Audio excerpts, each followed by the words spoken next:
Hello, I would like to welcome you again to the Study Abroad and Be Positioned for Success online course. In this module, we'll be covering defining your goals for after your studies and what you need to achieve them.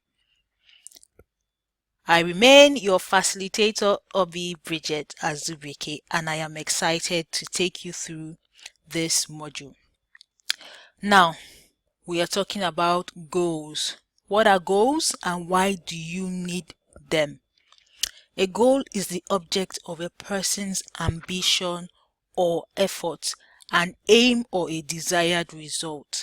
With regards to your study abroad, your goal is simply what is the desired result you want at the end of your studies.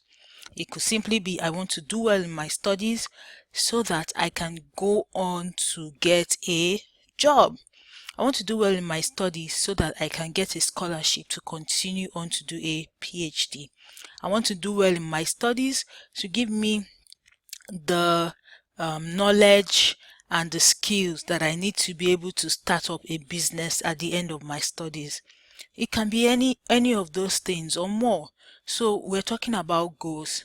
The reason it's important is that it helps you work hard. It keeps you going. That is in essence your why you've come to study abroad, what you hope to achieve at the end of that journey.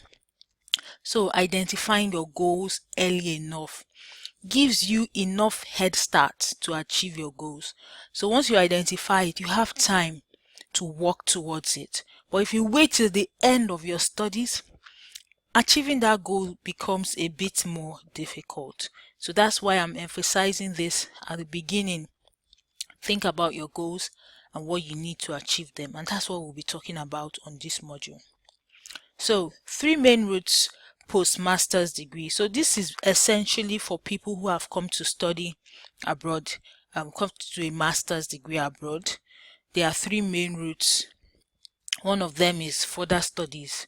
So some people will do a first master's and then do another one because they have their own plans, or right after their master's they want to go on to do a PhD. Another route is to get a job. After your master's, you might want to work in the country where you're studying or back home in your country. That's another route. Thirdly, entrepreneurship. You might decide you want to start a social enterprise or a business enterprise.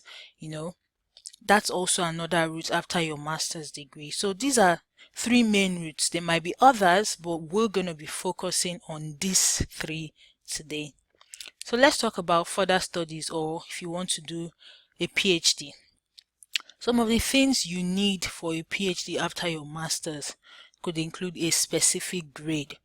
So I know that there are some universities, so for example like Oxford, if you have a distinction in your master's, it's easier for you to get into a PhD. Some courses will have their specific grades, others will not. But if you know the PhD you want to do and you have an idea of the universities you want to do your PhD in, you can always go online, check their eligibility criteria to see if there is a specific grade you need to be working towards doing your master's. The other thing you need is you need to complete an application. So you're not just going to say I want to do a PhD and then you get the grade but you don't apply. You need to know, when is the application opening? When can I fill the online form? When can I submit my documents? When can I reach out to people who would refer me? So those are some of the things you need to find out: when application opens and when it closes. What are the deadlines for things like scholarships or the application itself? You need to get a supervisor. In many cases, and not in all cases, there are some cases where you need to approach a supervisor. So you need to send them a letter telling them why you want to do a PhD, why you think they will be the right person to supervise you. In that regard, obviously, the topic you are thinking about has to be in line with what that person does as part of their own research. And again, for most PhDs, you need a research proposal. So these are some of the things that you need to be able to apply for a PhD after your master's.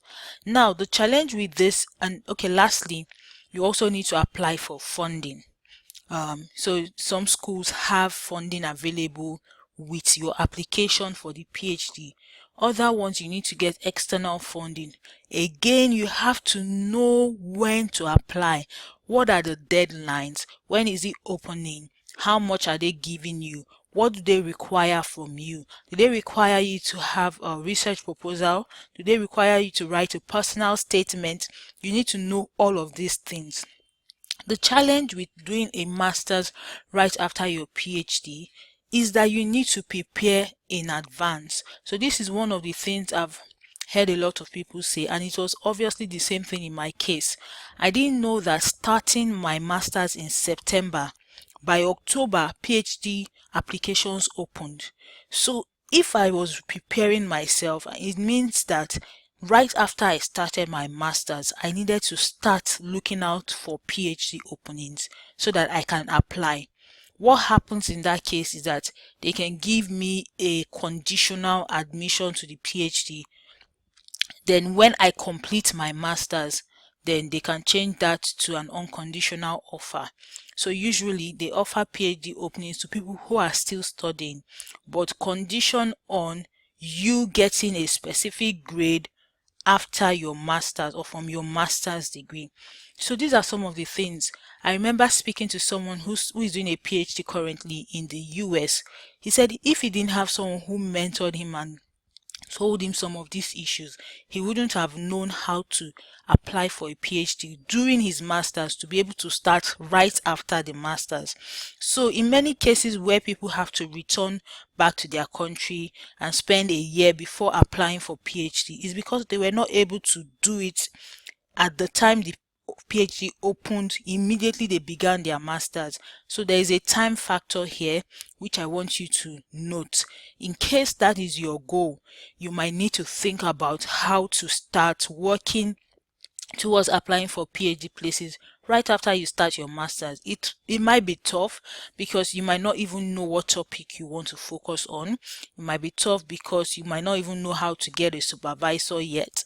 But all the same, if it's something that you really want to do right after your masters, it's possible. It is doable. So these are some of the things that I would like to bring to your attention. Who can help you? You subscribe to mailing lists. So this is one of the things I always say. When you go abroad to study, don't be afraid to give your email in exchange for information. So when you subscribe to a mailing list, for example, postgraduates, they have a mailing list for postgraduate students in the UK. They have different ones.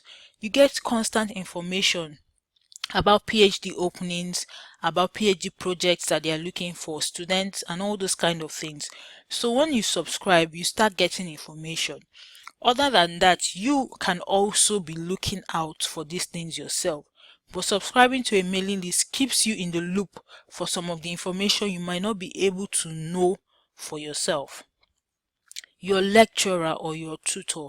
One of the things that really helped me during my masters was being able to talk to my lecturers. They really helped me. So for example, when I was doing my final project, my dissertation, it was my dissertation supervisor that was able to guide me on certain aspects of we discussed my career plans. I told him some of the kind of things I would like to do. And when there was such an opportunity, he heard of it and he forwarded the email to me.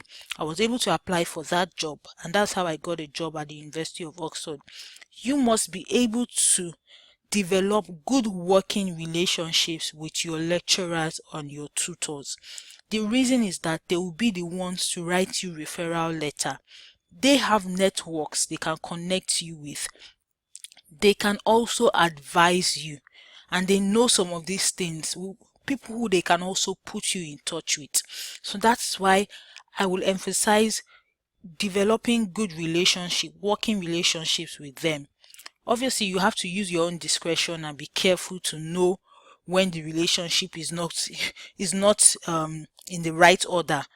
But my experience was being able to talk to my tutors. I was able to get advice from them, right from even deciding my dissertation topic, and all of that. So that is something I would advise, and I'll talk a bit more about it in the next module.